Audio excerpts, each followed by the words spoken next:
Hey, what up, everybody? Stevie Breach coming to you today. I listened to one of my favorite wrestling podcasts out there, Figure 4 Weekly. It was one that was hosted by Brian Alvarez, and every 2 weeks he has Lance Storm on there, if he doesn't know. Honestly, I think these podcasts, you have to pay to subscribe to them unless you wait for the, I think it's one free a week. You get from sporadic different shows that are on the website.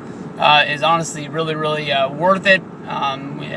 Even though you have to pay for it, it is a little bit weird, but it is definitely, you get a lot of wrestling content that is good to listen to. Honestly, there's a show every day that's put up that I can listen to that I know is going to be about an hour. I listen to it normally on the bike at the gym or on the elliptical, either way, when I'm doing stuff or on my lunch at work. But today, talking to Lance Storm, they were going over the figure of Jack Swagger. They honestly spent about a good, probably at least 7 to 10 minutes on the We the People character and everything that was about it. And basically, I thought I would give my thoughts, because they're basically breaking it down about Jack Swagger, why he just stands there, why he doesn't say anything other than we the People. And honestly, what I think they're doing with Zeb Coulter is Zeb Coulter is the guy that is going to take all the credit for all the heat that Jack Swagger does get, but Jack Swagger is the guy that has to get in the ring and back it up.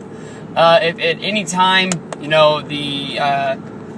media's already jumped all over Jack Swagger. When you look about it, to non-wrestling fans, honestly, to me, from talking to people, non-wrestling fans that don't watch Monday Night Raw, that don't basically follow wrestling at all, but they know of wrestling, and if they're going to come to me and talk to me about something, nobody's asking about The Rock versus John Cena. Nobody is asking about the returns of Triple H versus Brock Lesnar for WrestleMania. Everybody's asking me questions about Jack Swagger, and honestly, not because they know that he is my guy that I like to stick up for and everything like that. Mostly just because he is the guy that is getting all the media attention, and when most people think of all the media attention, they're immediately going to think of his arrest, in Mississippi, in Matt Dempville, and being in the front page of TMZ, and being one of the little hot stories at the bottom of the page for a couple of days after the arrest,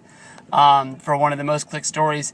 Honestly, to me, TMZ put that up there because I think TMZ honestly has a lot of guys that are really big wrestling fans that work there. And yes, it is a news story that they could put up about a celebrity. I don't know if many mid-card wrestlers are real celebrities or not, but I think if something like that gets put up, they know it's going to bring some attention to the website.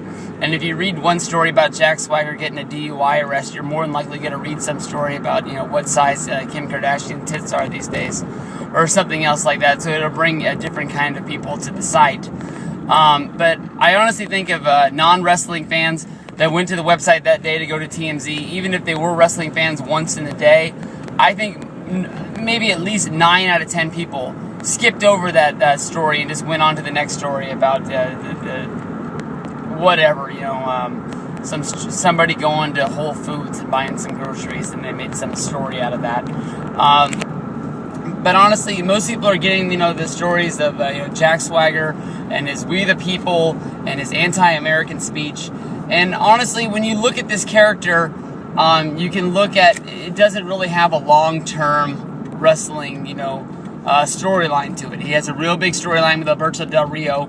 You got to look at, if he wins this feud and he wins a title, who is he going to feud from here? It's easy that he could, move over and fight guys like Rey Mysterio, a guy that I think he should have a feud with if he does win, because Rey Mysterio took the title from him last time he had him, and he could play off of that. Or you also have Sin Cara, 3 Mexican stars that they could make a big deal out of fighting for the World Heavyweight Championship. But when you look at the press release that they released about the Jack Swagger storyline, at the very bottom of it, the last story is the last sentence is the one thing that really caught my mind. It says this storyline was drawn up to make Alberto Del Rio into a Mexican-American wrestling hero. Most heroes don't go into war and lose. If you're going to be the hero of the storyline, you have to be the guy who prevails, and you have to be the guy that wins. If you do this, what do you do with Jack Swagger after this? Basically, maybe you could put a storyline of him going up against Sheamus. I don't really know how you could use the We the People thing if he wants to fight the people of Ireland for coming over and starting this country. I guess I'm not sure because I don't know. I don't really know, honestly, what you do with this, but I think the easiest way you can get out of this is if you can look at Sergeant Slaughter. Sergeant Slaughter's the guy that came over. I guess he didn't come over. He came back to the WWF after a long absence. But this time, instead of being, the American hero, he was the Iraqi. I can't remember the words that they used for him, but he was a sympathizer, I think is what it was. And basically, he made it seem like, Saddam Hussein sent him back to beat Hulk Hogan and then, keep the WWF championship for the country during the Gulf War, and it was all excited, But the minute, WrestleMania was over, I think the storyline lasted until SummerSlam. To get one more big match out of it against Hulk Hogan and the Ultimate Warrior. Even though the championship wasn't on the line, they were fighting for the pride of the country, and they were showing that the two biggest stars of the WWF could work together. I think that was the main storyline of that. It was sort of getting them back on the same page after the WrestleMania the year before, where they had the Ultimate Challenge, Warrior versus Hogan, sort of maybe bringing those two fan bases back together and putting them on the same page. But the second that was over and the second that was done, Sergeant Slaughter saw the red, white, and blue again, went back to being the good guy. I've been praying that Jack Swagger would get a face turn somewhere along the way, put the red, white, and blue on again. He wore it for a short time when he was at WrestleMania. Won the Money in the Bank and cashed in, and very shortly after that, the red, white, and blue disappeared. He still was the All-American American, and for those people that question, why does he have to say, All-American American, it is to emphasize that he was a two-time All-American in college at Oklahoma, that he's better than you, and not only that he's better than you, then he was an All-American, he was a two-time All-American, so he's twice as good as you. I mean, it's to put you down right off the bat, right off his entrance, that he's two steps ahead of how great you are, of how low you are. He's two steps higher than you are, and that's all that really is. So honestly, when this is all done, I think the storyline for Jack Swagger is going to be that AJ pissed him off because he couldn't get a win on Monday Night Raw, so he left Monday Night Raw. He went back home and he was brainwashed by his Uncle Zeb and into this all right wing, left wing crap about the Mexicans, and that he has to fight the good fight, and then basically he'll do the face turn where he'll clothesline Zeb over the top rope, and Zeb will do the Bobby Heenan bump out of the ring. It's not like you have to have him do some killer spot out of there. You hit him out of the ring one time, and then boom, Jack Swagger's the red, white American mid-card star again. I don't think he'd really be the star right off the bat.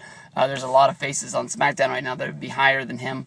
Even though that SmackDown sort of has to share the spotlight with Monday Night Raw as well, but I don't know. Honestly, that's the way I think that's really going to pan out. I think that they really didn't know.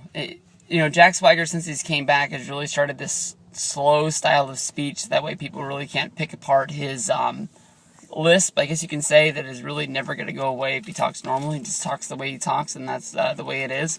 It wasn't a problem in the past, so I don't know why they just don't let him speak that way. Maybe they're sick of people making fun of him being like Sylvester the Cat, and the way he talks like that, or Tweety Bird, whatever it is.